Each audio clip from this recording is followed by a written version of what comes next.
CM Siddaramaiah ಭೇಟಿಯಾಗಿ ಚರ್ಚಿಸಿದೆ BJP ನಿಯೋಗ. ಕಾವೇರಿ ನಿವಾಸದಲ್ಲಿ ಸಿಎಂ ಅನ್ನ ಭೇಟಿಯಾಗಿ ಬಿಜೆಪಿ ನಾಯಕರು ಒಂದಷ್ಟು ಚರ್ಚೆಯನ್ನ ಮಾಡಿದ್ದಾರೆ. ಮುಖ್ಯಮಂತ್ರಿಗಳನ್ನ ಭೇಟಿಯಾಗಿ ಬಿಜೆಪಿ ನಿಯೋಗ ಇವತ್ತು ಒಂದಷ್ಟು ವಿಚಾರಗಳನ್ನ ಚರ್ಚೆ ಮಾಡಿದೆ. ಬಿಜೆಪಿ ರಾಜ್ಯಾಧ್ಯಕ್ಷ ವಿಜಯೇಂದ್ರ ನೇತೃತ್ವದ ನಿಯೋಗ ಮುಖ್ಯಮಂತ್ರಿಗಳನ್ನ ಕಾವೇರಿ ನಿವಾಸದಲ್ಲಿ ಭೇಟಿಯಾಗಿದೆ. ಸಭೆಗೆ ಆರ್ ಅಶೋಕ್ ಗೈರಾಗಿದ್ರು, ಆದರೆ ಸಿಎಂ ಮನೆಗೆ ಮಾತ್ರ ಹಾಜರಾಗಿದ್ರು. ಬಿಜೆಪಿಯಲ್ಲಿ ಬಣ ಬಡಿದಾಟ ಮತ್ತಷ್ಟು ಉಲ್ಬಣಿಸಿದೆಯಾ ಅಂತ ಅನ್ನಿಸ್ತಾ ಇದೆ. ವಿಜಯೇಂದ್ರ ಅವರಿಂದ ಆರ್ ಅಶೋಕ್ ಅವರು ಒಂದು ಸ್ವಲ್ಪ ಅಂತರವನ್ನ ಕಾಯ್ದುಕೊಳ್ತಾ ಇದ್ದಾರೆ. ಸಭೆಗೆ ಬಂದಿರಲಿಲ್ಲ ಆರ್ ಅಶೋಕ್, ಆದರೆ ಮುಖ್ಯಮಂತ್ರಿಗಳ ನಿವಾಸಕ್ಕೆ ಬಂದಿದ್ರು. ಈಗಾಗಲೇ ಯತ್ನಾಳ್ ಮತ್ತು ವಿಜಯೇಂದ್ರ ಮಧ್ಯೆ ಗುಂಪುಗಾರಿಕೆ ಇದೆ. ಈಗ ಅಶೋಕ್ ಮತ್ತೆ ವಿಜಯೇಂದ್ರ ಮಧ್ಯೆಯೂ ಸರಿ ಇಲ್ವಾ ಅಂತ ಅನ್ನಿಸ್ತಾ ಇದೆ. ಬೆಂಗಳೂರಿನ ಸಮಸ್ಯೆಗಳ ಕುರಿತು ಚರ್ಚೆಗೆ ಆರ್ ಅಶೋಕ್ ಗೈರಾಗಿದ್ರು.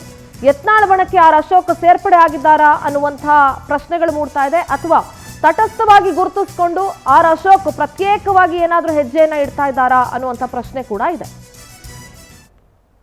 ನೀವು ವಿಪಕ್ಷ ನಾಯಕರು ರಾಜ್ಯಾಧ್ಯಕ್ಷರು ಯಾವತ್ತು ಜೊತೆಯಲ್ಲಿ ಹೋಗಬೇಕು, ಆದರೆ ಇಲ್ಲಿ ಬೇರೆನೇ ಆಗ್ತಾ ಇದೆ. ಎಲ್ಲೋ ಒಂದ್ ಕಡೆ ಬಣ ಬಡಿದಾಟ ಉಲ್ಬಣ ಆಗ್ತಾ ಇದೆಯಾ ಬಿಜೆಪಿಲಿ ಅಂತ ಅನ್ನಿಸ್ತಾ ಇದೆ. ಇಷ್ಟು ದಿನ ಯತ್ನಾಳ್ ಮತ್ತೆ ವಿಜಯೇಂದ್ರ ನಡುವೆ ಇರುವಂತಹ ವೈಮನಸ್ಸುಗಳು ಕಾಣಿಸ್ತಾ ಇತ್ತು. ಈಗ ಆರ್ ಅಶೋಕ್ ಹಾಗೂ ವಿಜಯೇಂದ್ರ ನಡುವೆನೂ ಏನು ಸರಿ ಇಲ್ವಾ ಅಂತ ಅನ್ನಿಸ್ತಾ ಇದೆ. ಗೊತ್ತಿಲ್ಲ, ಆರ್ ಅಶೋಕ್ ಯಾಕೋ ವಿಜಯೇಂದ್ರ ಅವರಿಂದ ಒಂದಷ್ಟು ದಿನಗಳಿಂದ ಅಂತರವನ್ನ ಕಾಯ್ದುಕೊಳ್ತಾ ಇರೋದನ್ನ ಗಮನಿಸ್ತಾ ಇದ್ದೀವಿ.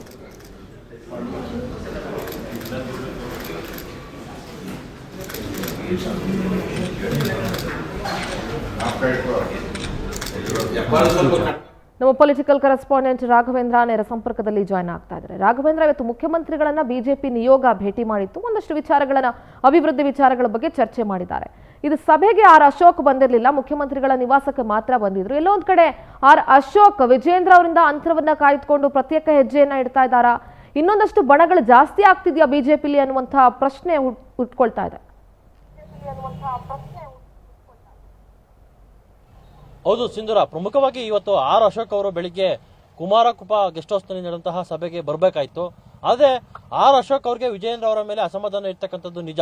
ಕಾರಣ ಇಷ್ಟೇ, ಏನು ಜಿಲ್ಲಾಧ್ಯಕ್ಷರ ನೇಮಕ ಏನಾಗುತ್ತೆ, ಜಿಲ್ಲಾಧ್ಯಕ್ಷರ ನೇಮಕ ವಿಚಾರದಲ್ಲಿ ವಿಜಯೇಂದ್ರ ಅವರು ಯಾವುದೇ ಒಬ್ಬ ಹಿರಿಯ ನಾಯಕರನ್ನ ಸಹ ಅವ್ರನ್ನ ಸಂಪರ್ಕ ಮಾಡಿಲ್ಲ, ಜೊತೆಗೆ ಅವರ ಹೇಳಿಕೆಯಂತೆಯೂ ಸಹ ನಡ್ಕೊಂಡಿಲ್ಲ. ಯಾಕಂದ್ರೆ ಆರ್ ಅಶೋಕ್ ಅವರು ಬೆಂಗಳೂರು ಏನು ದಕ್ಷಿಣ ಜಿಲ್ಲಾಧ್ಯಕ್ಷ ಏನು ಇದೆ, ಅಲ್ಲಿ ಜಯನಗರದ ಶಾಸಕರಾಗಿರ್ತಕ್ಕಂಥ ರಾಮಮೂರ್ತಿ ಅವರನ್ನ ಜಿಲ್ಲಾಧ್ಯಕ್ಷರನ್ನಾಗಿ ಆಯ್ಕೆ ಮಾಡಲಾಗಿದೆ. ಇದು ಆರ್ ಅಶೋಕ್ ಅವರ ವಿರೋಧ ಇತ್ತು. ಯಾಕಂದ್ರೆ ಒಬ್ಬ ಶಾಸಕನಾದಂತವನಿಗೆ ಯಾವುದೇ ಕಾರಣಕ್ಕೂ ಸಹ ಜಿಲ್ಲಾಧ್ಯಕ್ಷನಾಗಿ ಆಯ್ಕೆ ಮಾಡಬಾರ್ದು ಅನ್ನೋದು ನಮ್ಮ ಪಕ್ಷದಲ್ಲಿರ್ತಕ್ಕಂತಹ ಕೆಲವೊಂದಿಷ್ಟು ನೀತಿ ನಿಯಮಗಳಲ್ಲಿ ಒಂದು. ಆದ್ರೂ ಸಹ ಎಲ್ಲವನ್ನು ಸಹ ಗಾಳಿಗೆ ತೋರಿ ಆರ್ ಅಶೋಕ್ ಅವರನ್ನು ಸಹ ಯಾವುದೇ ರೀತಿ ಸಂಪರ್ಕ ಮಾಡದೇನೆ ರಾಮಮೂರ್ತಿ ಅವರನ್ನ ಜಿಲ್ಲಾಧ್ಯಕ್ಷರನ್ನಾಗಿ ಆಯ್ಕೆ ಮಾಡಿದ್ದಾರೆ. ಅವ್ರಿಗೆ ಇಷ್ಟ ಬಂದಂತೆ ಅವರು ಆಡಳಿತವನ್ನ ನಡೆಸ್ತಾ ಇದ್ದಾರೆ. ಜೊತೆಗೆ ಯಾವುದೇ ಒಬ್ಬ ಹಿರಿಯ ನಾಯಕರನ್ನು ಸಹ ಅವರು ಸಂಪರ್ಕ ಮಾಡ್ತಾ ಇಲ್ಲ, ಜೊತೆಗೆ ಅವರನ್ನ ಸಲಹೆ ಸೂಚನೆಗಳನ್ನು ಸಹ ತೆಗೆದುಕೊಳ್ತಾ ಇಲ್ಲ. ಜೊತೆಗೆ ಬೆಂಗಳೂರಿನ ಮೇಲೆ ಆರ್ ಅಶೋಕ್ ಅವರಿಗೆ ತನ್ನದೇ ಆದ ಹಿಡಿತಾ ಇರ್ತಕ್ಕಂಥ ನಾಯಕ, ಬೆಂಗಳೂರಿನಲ್ಲಿ ಬಹಳ ಸೀನಿಯರ್ ಆಗಿರ್ತಕ್ಕಂಥ ನಾಯಕ ಆರ್ ಅಶೋಕ್ ಅವರು ಬಿಜೆಪಿಯಲ್ಲಿ. ಹೀಗಾಗಿ ಆರ್ ಅಶೋಕ್ ಅವರನ್ನೇ ಸೈಡ್ ಲೈನ್ ಮಾಡೋದಕ್ಕೆ ವಿಜಯೇಂದ್ರ ಅವರು ಎಲ್ಲೋ ಒಂದ್ ಕಡೆ ಮುಂದಾಗ್ತಾ ಇದ್ದಾರೆ ಅನ್ನೋದ್ರ ಬಗ್ಗೆ ಸಹ ಕೆಲವೊಂದಿಷ್ಟು ಚರ್ಚೆ ನಡೀತಾ ಇದೆ. ಅದಕ್ಕೆ ಸಂಬಂಧಪಟ್ಟಂತೆ ಆರ್ ಅಶೋಕ್ ಅವರು ಸಹ ಕೆಲವೊಂದಿಷ್ಟು ಶಾಸಕರನ್ನ ನನ್ನ ವಿರುದ್ಧ ಎತ್ತು ಕಟ್ಟುವ ಪ್ರಯತ್ನವನ್ನ ವಿಜಯೇಂದ್ರ ಅವರು ಮಾಡ್ತಾ ಇದ್ದಾರೆ. ಹೀಗಾಗಿ ಯಾರು ಸಹ ನನ್ನನ್ನು ಸಂಪರ್ಕ ಮಾಡದ ರೀತಿಯಲ್ಲಿ ಅವರು ನಡೆಸ್ಕೊಳ್ತಾ ಇದ್ದಾರೆ. ಹೀಗಾಗಿ ನನಗೆ ಸ್ವಲ್ಪ ಬೇಸರ ಇದೆ ಅಂತ ಹೇಳ್ಬಿಟ್ಟು ಕೆಲವೊಂದಿಷ್ಟು ಆರ್ ಅಶೋಕ್ ಅವರು ತಮ್ಮ ಆಪ್ತ ವಲಯದಲ್ಲಿ ಹೇಳ್ಕೊಂಡಿರ್ತಕ್ಕಂಥದ್ದು. ಹೀಗಾಗಿನೇ ವಿಜಯೇಂದ್ರ ಅವರು ಕರೆದಿರ್ತಕ್ಕಂತಹ ಕೆಲವೊಂದಿಷ್ಟು ಸಭೆಗಳಿಗೆ ಆರ್ ಅಶೋಕ್ ಅವರು ಗೈರಾಜರಾಗ್ತಾ ಇರ್ತಕ್ಕಂಥದ್ದು. ಮೊನ್ನೆ ರಿಜಾಯ್ಸ್ ಹೋಟೆಲ್ ಅಲ್ಲಿ ಆರ್ ಅಶೋಕ್ ಅವರನ್ನು ಒಂದೇ ಬೆಂಗಳೂರು ಶಾಸಕರ ಸಭೆಯನ್ನು ವಿಜಯೇಂದ್ರ ಅವರು ಕರೆದಿದ್ರು. ಅಲ್ಲೂ ಸಹ ಆರ್ ಅಶೋಕ್ ಅವರು ಸಹ ಬಂದಿರಲಿಲ್ಲ. ಜೊತೆಗೆ ಇವತ್ತು ಏನು ಕೆಕೆ ಗೆಸ್ಟ್ ಹೌಸ್ ನಲ್ಲಿ ಸಿಎಂ ಅವರನ್ನ ಭೇಟಿ ಮಾಡೋಕ್ಕೂ ಮುನ್ನ ಸಹ ಕೆಲವೊಂದಿಷ್ಟು ಬೆಂಗಳೂರು ಶಾಸಕರು, ಸಂಸದರು ಮತ್ತೆ ನಾಯಕರು ಸೇರ್ಕೊಂಡು ಒಂದು ಸಭೆಯನ್ನ ಮಾಡ್ತಾರೆ. ಅಲ್ಲಿ ಕೆಲವೊಂದಿಷ್ಟು ಚರ್ಚೆಯನ್ನು ಸಹ ಮಾಡ್ತಾರೆ. ಆದ್ರೆ ಅಲ್ಲಿ ಆರ್ ಅಶೋಕ್ ಅವರು ಬರದೆ ನೇರವಾಗಿ ಸಿಎಂ ಅವರ ನಿವಾಸಕ್ಕೆ ಬರ್ತಾರೆ. ಸಿಎಂ ಅವರಿಗೆ ಮನವಿಯನ್ನ ಕೊಡ್ತಾರೆ.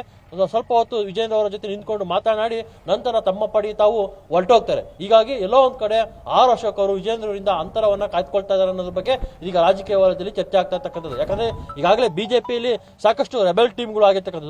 ಇದೀಗ ಸಹ ಒಂದು ರೆಬೆಲ್ ಟೀಮ್ ಅಂತಾನೆ ಹೇಳ್ಬೋದು ಸಿಂಧೂರ. ಓಕೆ, ಥ್ಯಾಂಕ್ ಯು ರಾಘವೇಂದ್ರ ನಿಮ್ಮೆಲ್ಲ ಮಾಹಿತಿಗಾಗಿ.